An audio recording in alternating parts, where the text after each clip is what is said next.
তিলোত্তমার ধর্ষণ খুন মামলায় গ্রেফতার টালা থানার ওসি। গ্রেফতার করা হলো আরজি করের প্রাক্তন অধ্যক্ষ সন্দীপ ঘোষকেও। সিবিআই এর হাতে গ্রেফতার হন ঘটনার সময় যিনি টালা থানার ওসি ছিলেন সেই অভিজিৎ মণ্ডল। গ্রেফতার হন সন্দীপ ঘোষও। এর আগে সন্দীপকে আরজি কর দুর্নীতি মামলায় সিবিআই গ্রেফতার করেছিল। অন্যদিকে 9 আগস্টের ঘটনার পরদিনই মূল অভিযুক্তকে গ্রেফতার করা হয়।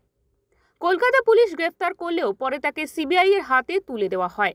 এই নিয়ে আরজি কর ধর্ষণ খুন মামলায় মোট 3 জনকে গ্রেফতার করা হলো। সিবিআই সূত্রে খবর, প্রমাণ লোপাটের চেষ্টা হয়েছে বলে সন্দেহ তাদের। দুই তদন্তকারীদের বিভ্রান্ত করার চেষ্টা করা হয়েছে। এই দুই প্রাথমিক কারণকে সামনে রেখেই গ্রেফতার বলে খবর।